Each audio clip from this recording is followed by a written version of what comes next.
up with them. Right. That shows that you Negroes, West Indian, Puerto Ricans, Haitians, Dominicans are Israelites. Right. Because all of you want to do one thing. You want to party and that's bullshit. Right. And bullshit. That's all you want to do. Yep. You work all week long, 5, 6 days a week. You get your check. Hit the club. Cash your check. You go get you a fit, some feet, get your hair together, and you going out to partay. That's right. And that's all you want to do. That's why I said y'all got a computer at home.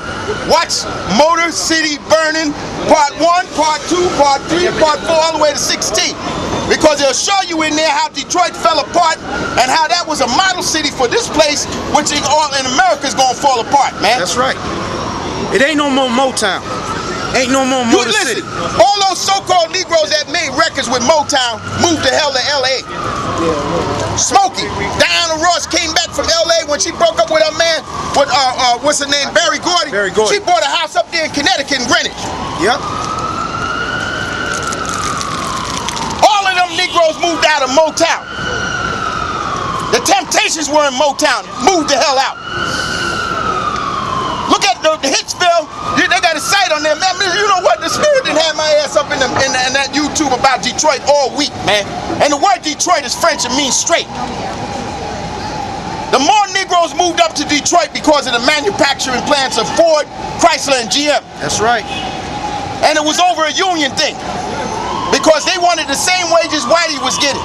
Whitey was getting like average at that time during the 60s, $7,000 a year. Jake was getting about $4,000 a year. Which is about half of that. So they want equal pay. Doing the same thing, putting cars together on the assembly line. Because none of the city agencies, like the police department, the fire department, was hiring Negroes during the 60s, man. Okay? That's why during the 60s, in the late 60s, when Johnson was president of the United States, he wanted to change the academics of that across the country, and they started hiring minorities into the police department and city agencies in the late 60s. Okay? Right, with affirmative action. Right. That's why you see a lot today. A lot of transit workers driving buses and trains. When I first started with the city of New York, 25, 35 years ago, it was mostly crackers working up in that damn shit, man. Crackers was driving trains. Crackers was standing between subway cars. They all want to open up and close the damn doors, man. That's who was working up in there. The token booth clerk was old crackers. Go see that movie, The Incident. In part 8, you see a token booth clerk giving out change, a damn cracker giving out change to these two jakes that had Ruby D in there, and I forget the other one, and they jumped on one of the, and at that time they was taking film shots of the 3rd Avenue L. That's when the 3rd Avenue L used to run up from Lower Manhattan up into the Bronx. And they had a film shot in there, and Ruby D and them was sitting on the train, and they had Martin Sheen and the other, I forget the other joker's name, man, but he used to play Beretta. And he was up there, they was harassing everybody on the train. All right? Ed McMahon was on the train. Go look at that movie, The Incident, 1967. I'm telling you this, man, because this is what America was made up of, troublemakers, man. And you still got the breed of them to this day. Troublemakers, man. Their children. Their children are troublemakers to this day, man. And you can't do nothing with them because the system is not allowing you to make sure you can do something with them, man. You go put your hands on one of them. Listen, man, let me tell you something. Trayvon Martin, they making all kinds of stories on his ass, man. Okay, about Zimmerman. First they tell you he was a white man.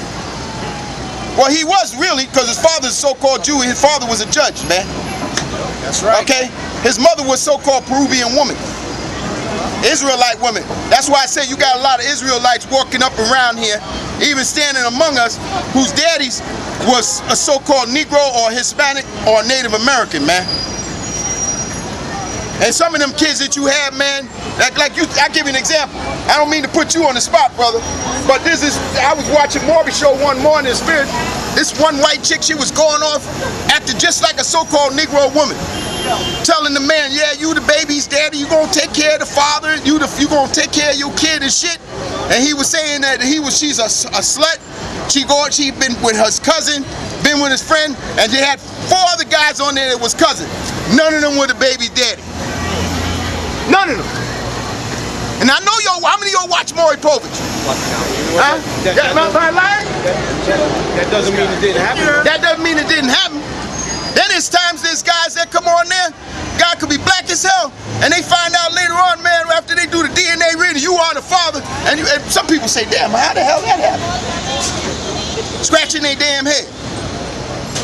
Because you know what? You can't tell who's Israel unless you're in the spirit of things, man. You got Israelites that come different shades of color, man. All right, give me Matthew 13:39 or 13:34. Talking about the wheat and the tares. Yep, you got it. You got it? Matthew 13. Yeah, looks like you're talking about the wheat and the tares. Yeah, right here. Right, that's it. Read it. Matthew 13:24. Another parable put he forth unto them, saying. Now this is the Lord saying this to the disciples. And the word disciple means student. Go ahead. The kingdom of heaven is likened unto a man which soweth good seed in his field. Right, because you got a lot of men. The good seed in the field is talking about Israel. All right. The field is this world we're living in. Go ahead. But while men slept, what do it mean by men slept? Anybody got an answer? What do it mean by men slept? Come on, man, try one. What do you mean by men slept? You've been out here a long time, brother. I don't mean to put you on the spot. What do you mean by men slept? Come on, brother. She could call me for more information. See, you brothers sleeping right now, man. Y'all ain't paying attention. That's the easy one, man. Yeah, brother. They haven't woken up to the truth. They haven't woken up. You have people right now, they're listening, but they still sleeping, man. They're still sleeping. That's why it said while men slept, meaning they weren't paying attention what's happening around them, man. You got people not paying attention to what's going on around them. They still sleep. That's why the Lord said when men slept. Go ahead. But while men slept, his enemy came and sowed tares among the wheat. Right, you be thinking that the Chinese guy is your friend, right? You be thinking the Chinese guy is your friend, right?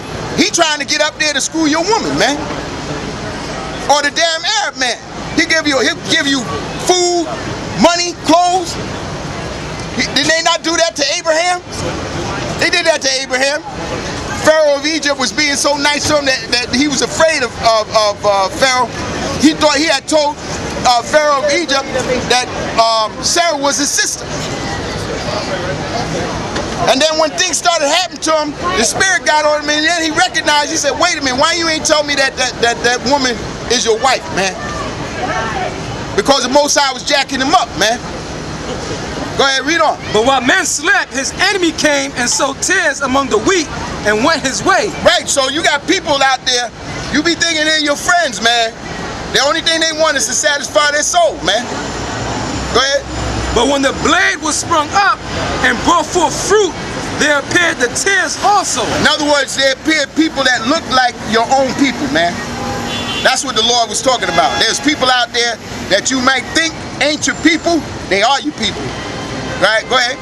So the servants of the householder came and said unto him, Sir, dost not thou sow good seed in thy field? From whence then have it tares? He said unto them, An enemy hath done this. That's when he recognized the enemy did this. That's when you recognize somebody that you thought you was your friend, they done betrayed you, man. All right, go ahead. The servant said unto him, Wilt thou then that we go and gather them up? But he said, Nay. Least while you gather up the tares, you root up also the wheat with them. That's what the Lord said, man. Because if you got people out there, you be thinking that, oh, that's a damn cracker, and you call himself putting your hands on him, kill his ass, you find out he was Israel, man. All right, go ahead. Let both grow together until the harvest. Right, that's why the Lord said, let both grow together. That's why you got a lot of people. I had a guy ask me one day, say, why would a loving God, get this now, said to me, why would a loving God go around and want to call himself killing people, man? I said, that's an easy answer. He said, that's easy. I said, yeah, go to Deuteronomy 32 and 20. That's an easy answer. There's a reason for everything, man. Deuteronomy 32 and 20. And he said, I will hide my face from them I will see what their end shall be. That's why the Lord, that's why you see so many things happening. A lot of people don't believe that the Most High is doing this, man. Because he's hiding his face from him and he wanted to see what the end's gonna be. A lot of you waking up to knowing what the end's gonna be. How many of y'all know that the end's gonna be about war? Raise your hand. How many of y'all know that the end's gonna be about survival? Raise your hand. Yeah, you know that. You know that. It's everybody waking up. So-called every nation on the face of this earth is waking up, man. They know something drastically is going down. And don't get this wrong either. A lot of rich people know that something's going to happen in the mix of that too. Okay? They know that people that don't have nothing is going to come against them. That's right. They know that. That's why they preparing up all these different. They talking about flying drones. You got gun sales have shot up. That's right. Since Obama got in office, Gun sales guns been flying off the rack. That's right. Bows and arrows, man, That's right. been flying off the rack. Man, let me tell you something. I'm cutting you. I went to go buy a crossbow in Connecticut. You know what the devil told me? We out of it. Sold out, damn. We sold out. I said, well, maybe you got, I'm looking for a certain type of arrow tip. And then he said, what type? He said, I ain't got nothing right now. Check me Thursday. Sold out. So I'm saying to myself, well, damn, he's got ammo. He's got BBs up there for the BB rifles and guns and stuff like that. But he ain't got no bows and arrows. You know why they buying bows and arrows? They don't make no noise when you shoot their shit. Exactly. Silent kill. Try eBay, bro. Yeah, eBay, forget about it. You can't even go. Let me tell you something. Because let me tell you something. In part 14, I started the laugh of Motor City burning. They had a security guard. He was working in one of the buildings down there. I think it was the Algiers Hotel. He called himself shooting out the street lamp. And when he shot the street lamp out, it brought the National Guard and the Detroit police and the state police over there. So when the Detroit police came over there, because they heard shots fired, they thought it was sniper fire, and he tried to call himself saying that he's a security guard. They shot his ass. Damn. Just because he shot out the street lamp. He tried to explain to them, nah, that was when you're in the riot, they don't want to hear about what you got, man. Some people gonna do some dumb ass stuff and gonna cost them their life, man. Because they think they go, because they got a gun. I mean, let me tell you something. You shoot a gun, it draws everybody's attention in that location where that round came off at, man. Okay? And they'll stay around there and wait around there, a whole army of them with guns, just to wait for another round to go off. To see where your ass is See at. where your ass is at. They'll be on rooftops with binoculars. Look at. Go ahead, brother. Deuteronomy 32 and 20. And he said, I will hide my face from them. I will see what their end shall be. For there are a very forward generation, children in whom is no faith. Right, and then you know that there's people out here that don't have no faith in the scriptures no more, man. Nope. They don't believe in the Bible no more, man. Like that monkey who was up here earlier. That's a perfect example, man. This is a forward we're a forward generation of people, man. The Lord is talking about this time period, man. This is the forward generation, man, that we're living in. All right? Go to any church and see how many people up in that church. Hell, I'm in my late 50s, and I can tell you a daggone time when the churches used to have people crowded on a Sunday. If you remember, go to church, Baptist church, Catholic church, they used to go to church, you had to find, when you come in there, you had to look for somewhere to sit. Standing room only. That's what all this is. How many of y'all remember that? All talking about the older ones, man. You ever been to church on Sunday during the 60s and 70s? My man. I don't know nothing about that. Well, I know you don't. You're too young, man. But I remember a time when my mother used to take me to church on Sunday and stuff like that. A man would get up out of the seat and give my mother the seat. Not no more. Go ahead. They have moved me to jealousy with that which is not good. Right, that which is not good. Who got that? Read that again. Now, they have moved me to jealousy with that which is not God. That which is not God. Give me that picture of the so-called white man, that devil.